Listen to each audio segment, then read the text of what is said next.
गरीब साध साध सब नेक हैं, आप अपनी ठोरे, जो सतलोक ले जाएंगे वो साधु कोई और।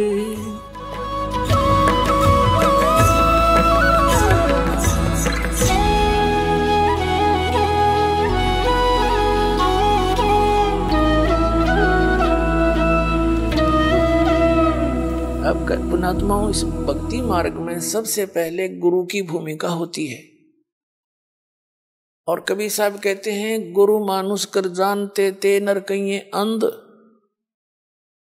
होवे दुखी संसार में आगे काल के फंद।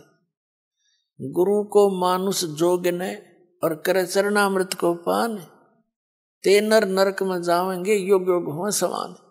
यानी वैसे जैसे गुरुजी को आपने एज ए गॉड ट्रीट करना है। पुणात्माओं, जो परमात्मा स्वयं आए थे कबीर जी, तो उन्होंने भी अपनी झलक किसी को, विशेष भगत को ही छोड़कर अन्य किसी को ये महसूस भी नहीं होने दिया कि वो स्वयं उतरे हैं।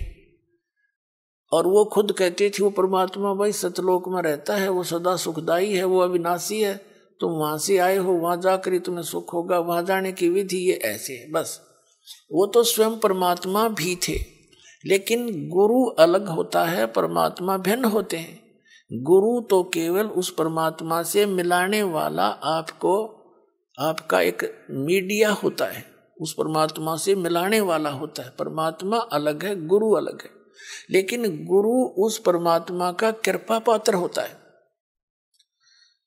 अब परमात्मा कहते हैं कि आप जी ने यहां अपने गुरु जी को एज ए गॉड ट्रीट करना पड़ेगा, भगवान की तरह व्यवहार करना पड़ेगा।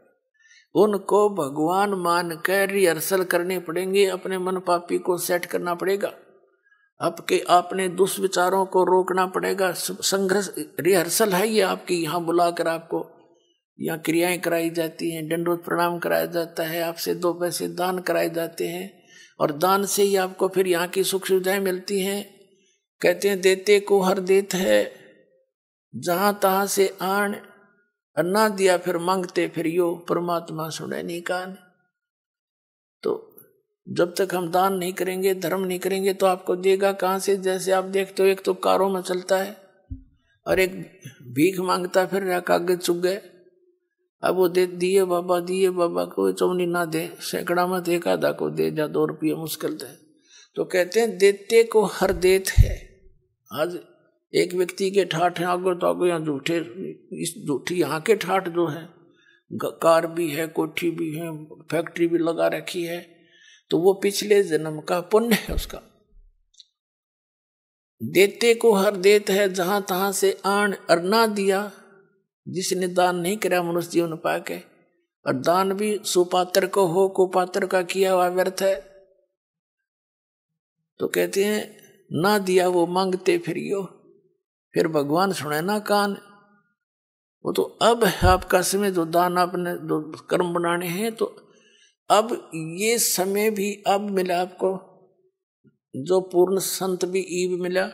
यहाँ किया हुआ आपका प्रत्येक अध्यात्म प्रयत्न 100% सफल होगा, क्योंकि पूर्ण गुरु और पूर्ण ज्ञान और पूर्ण भगवान।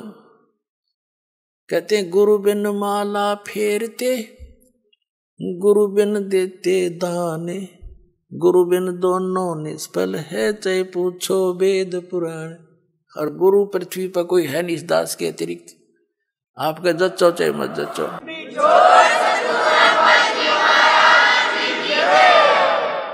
आपको यकीन हो या ना हो, ये सच्ची बात समझ लेना। बुद्धिमानों को तो यकीन हो ही चुका होगा, ये सारे दिखा दिए किसे गुरु थे। जिसको अध्यात्म ज्ञान नहीं वो टीचर किसा, जिसको अपने सिलेबस का ज्ञान नहीं वो अध्यापक कहाँ का। तो ये गुरु नहीं थे, इनके द्वारा इनको आधार मान के की हुए आध्यात्मिक क्रियाएं आपकी यूजलेस, क्योंकि वो शास्त्र विधि को त्याग कर मनमाना आचरण। तो शास्त्र अनुकूल साधना और अधिकारी इस दास को बनाया है। और अब चाहे पूरा विश्व आकर नाम ले लो, सारे पार हो जाएंगे। क्योंकि शब्द बहुत जबरदस्त शक्ति होती है। दास ने नाम दे दिया, आपने भक्ति करनी, मर्यादा में रहना, पार हो जाओगे। उसके लिए क्या बताते हैं, गुरु मानुष कर जानते ते नर कहिए अंध, ओए दुखी संसार में आगे काल के फंद। जैसे इस दास के स्थान पर परमात्मा होते तो कैसे व्यवहार करते आप तो खैर आप ही जानो, लेकिन दास को पता है मैं क्या करता है। जब भी उनके सामने आता, आंखों में आंसू होते और उसके चेहरे की तरफ देखते रहते।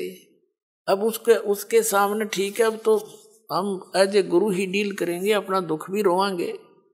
कहते हैं जय इब कै सतगुरु मिले, जय इब कै सतगुरु मिले, सब दुख आँखों रो, चरणों ऊपर शीस धरूं, कहूं जो कहनी हो।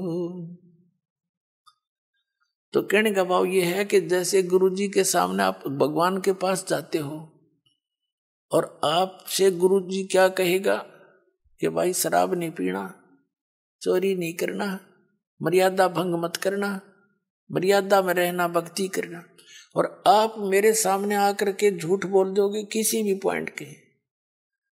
भगवान के सामने आप जाते हो, झूठ बोल सकते हो? दास का तो कलेजा फट जा झूठ बोल दिया ना। तुम अपने आप सोच लो ना, आप किस व्यवहार करोगे मेरे साथ। जो इस दास के साथ आपका व्यवहार होगा वो भगवान के साथ माना जाएगा। दास भगवान नहीं है, लेकिन कबीर साहब कहते हैं गुरु को भगवान मानना पड़ेगा अपने। जैसे गणित के ऋण का एक प्रश्न होता है, उस प्रश्न को हल करने के लिए मूलधन ज्ञात करना होता है। वो मूलधन करोड़ों की संख्या में होता है, लेकिन वो मूलधन अज्ञात होता है। उस अज्ञात मूलधन, करोड़ों के मूलधन को प्राप्त करने के लिए, जानने के लिए, पाने के लिए मानना पड़ता है मूलधन 100 रुपये। वो 100 रुपये मूलधन नहीं होता, लेकिन उसको सपोज करे बिना वो मूलधन मिले नहीं जिसके लिए प्रयत्न हम करेंगे। तो हमारा मूलधन है कबीर साहब, लेकिन उस कबीर साहब को पाने के लिए आपने मानना पड़ेगा। मान लीजिए रामपाल कबीर साहब, एज ए ट्रीट नो करना पड़ेगा।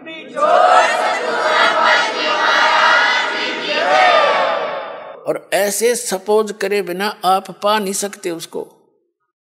ये नियम है, फार्मूला है। और जो स्टूडेंट फार्मूला वही लगा कर चलेगा तो उस प्रश्न को हल कर लेगा, ना तो फेल हो ही तुम। तो हमने फेल नहीं होना। जब इस परमात्मा की स्कूल में आए हो, विद्यालय में, तो सारे फार्मूले लाओ। जब बस सफल हो गए तुम, तो कहते हैं मान लीजिए गुरुजी भगवान है, और भगवान के पास फिर गुरु सम्मुख ले झूठ संजोई, निश्चय नरक पड़े से सोई। वेद पुराण कहे सब साखी, साखी शब्द सब यूं बाकी, मानुष जन्म पाके खोए, और सतगुरु विमुखा युग युग रोए। गुरु सम्मुख ले झूठ संजोई, गुरु खा के झूठ बोले, निश्चय नरक पड़े से सोई। तो परमात्मा कहते हैं गुरु मानुष कर जानते ते नर कहिए अंध, ओए दुखी संसार में फिर आग गए यम के फंद।